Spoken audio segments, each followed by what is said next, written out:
Mines మీద attack చేసినారని చెప్పి ఒక పనికిరాని ఇదో ఇట్లా బ్లాక్ అండ్ వైట్ ఫోటోలు కోర్టుకు సంబంధించి దీంట్లో ఎవడు పెట్టినాడు లేదు, ఎవడు కనిపిస్తున్నాడు లేదు. ఈ ఫోటోలన్నీ చూస్తే చూడు అందరి వెనకలి కూర్చోబెట్టి తీసినారు. వాళ్ళే ఫోటోలు తీసుకుంటారు ఇట్లా ఆపి.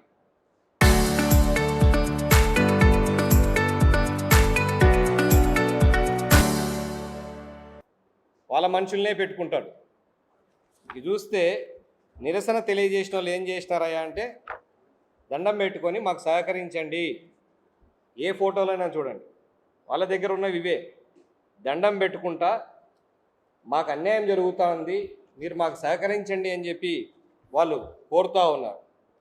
వీళ్ళు రౌడీల్ని పట్టుకొని వచ్చి ఇద్దరు ముగ్గురిని కూడా రౌడీల్ని విడికొచ్చేసి దౌర్జన్యంగా వాళ్ళని కొట్టడము వాళ్ళని తిట్టడము చేస్తూ వచ్చినారు. అయినా కూడా వాళ్ళు రియాక్ట్ కాకుండా శాంతియుతంగా చేయడం జరిగింది. ఈ పక్క ఇది చేస్తూ వాళ్ళే చేసుకుంటూ వాళ్ళే అడ్డం పెట్టుకుంటా కోర్టుకు పోయి వీళ్ళు ఆపినారు, తెలుగుదేశం ప్రభుత్వం అండగా తీసుకొని చేస్తూ ఉంది. ఇన్ని రకాల అబద్ధాలు. దాంట్లో మెయిన్ వారు భయపడేది ఏంటి అంటే పొల్యూషన్ విపరీతంగా వస్తాం. చెరువుల్లో అంతా పొల్యూషన్ పడుతూ ఉంది. పశువులు మేసే నీళ్లు కానీ ఇంట్లోకి వచ్చే నీళ్ళు కానీ అంతా పొల్యూటెడ్ అవుతూ ఉంది. ఇండ్ల మీద అంతా కూడా ఈ పొల్యూషన్ వచ్చి అట్లా పేరుకుపోతుంది మొత్తం అంతా కూడా. అవి కంప్లైంట్స్ అవన్నీ కూడా తీర్చండి అని చెప్పారు. బ్లాస్టింగ్ యాక్టివిటీ స్టార్ట్ చేశారు. ఇంతకుముందు మైన్ ఒక పక్క ఉంటే ఇప్పుడు ఊరికి దగ్గరగా వచ్చి స్టార్ట్ చేశారు. కంట్రోల్డ్ బ్లాస్టింగ్ చేయరు, విపరీతమైన సౌండ్స్. హార్ట్ అటాక్ పేషెంట్స్ ఉన్నారయ్యా, హార్ట్ పేషెంట్స్ ఉన్నారు, మీరు కంట్రోల్ బ్లాస్టింగ్ చేసుకోండి, గోడలు ఇబ్బంది పడుతున్నాయి, వైబ్రేషన్స్ వస్తాయని చెప్తున్నా కూడా వాళ్ళు ఏమి పట్టించుకోకుండా వాళ్ళు చేయడం జరుగుతుంది. పార్టీ వాళ్ళు అడిగినవి ఇవి తీసేసిన ఉద్యోగాలు మేము ఏదైతే న్యాయబద్ధంగా మాకు చేయమని అడగడానికి వస్తే మమ్మల్ని సస్పెండ్ చేశారు, ఆ ఉద్యోగాలని మాకు ఇవ్వండి అని వాళ్ళు నిరసన తెలియజేస్తుంటే వాళ్ళ మీద దుమ్మెత్తి పోస్తూ దానికి రాజకీయ రంగు కృష్ణ చైతన్య వెనకుండి నడిపిస్తున్నాడు. వాళ్ళ వెనకల ఖచ్చితంగా నేను ఉంటాను. ఎవడైనా రైతు కష్టపడి వాడు పని చేసుకుంటానంటే వాళ్ళ భూములు ఇచ్చిన తర్వాత నిన్న కోర్టులో సబ్మిట్ చేసినాడు, మాకు రోజుకు 3-4 కోట్ల రూపాయల నష్టం వస్తుంది, రోజుకు 4 కోట్ల రూపాయలు సంపాదిస్తున్నావు ఈ ఒక్క ఫ్యాక్టరీలో, నువ్వే చెప్పినావు, నువ్వే అఫిడవిట్ ఫైల్ చేసినావు. 4 కోట్లు రోజు సంపాదించే భూములు వాళ్ళు ఇచ్చారు మీకు, వాళ్ళ మీద ఎందుకు మీకు పగ? రోజుకు 4 కోట్లు సంపాదించుకునే వాళ్ళకు మిగతా వాళ్ళనేమో నువ్వు పులివెందల నుంచి తెచ్చుకున్న వాళ్ళకేమో ఉద్యోగాలను ఇష్టం వచ్చినట్టు జీతాలను ఇష్టం వచ్చినట్టు ఇస్తావు అనుకుంటే అన్నీ దారుణాలే. ఇంకొకటి ఈ సిస్టమ్ మీరు చూస్తూ ఉంటే మీకు ఒకటి గుర్తు రావాలి, వాళ్ళే పని చేస్తారు, వాళ్ళకి అవతల వాళ్ళ మీద వేసేస్తారు.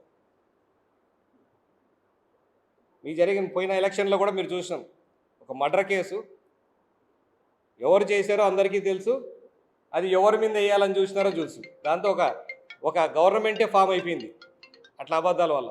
ఇదే సేమ్ ఇప్పుడు జరుగుతుంది. తప్పులు చేసేది వాళ్ళే, ఆపుకునేది వాళ్ళే, బండ్లు ఆపేది వాళ్ళే, వీళ్ళ మీద క్లెయిమ్ చేయడం, దానికి మళ్ళా వీళ్ళ సపోర్ట్ ఉందని చెప్పడం. ఏ రోజైనా ఆ గ్రామ ప్రజలు తప్ప ఆ పోరాటంలో వేరే వాళ్ళు ఉన్నారా? ఆ గ్రామ ప్రజలు ఎవరైతే బాధితులు ఉన్నారో తప్ప బయట వాళ్ళు ఎవరన్నా ఆ పోరాటంలో ఉన్నారా?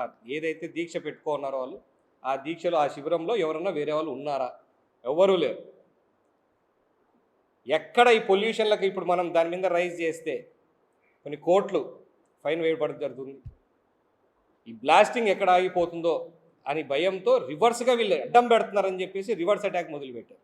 వాళ్ళ కాడ చాలామంది క్రిమినల్ లాయర్లు ఉన్నారు, ఆ క్రిమినల్ మైండ్తోనే ఆలోచనలు చేస్తూ ఉంటారు.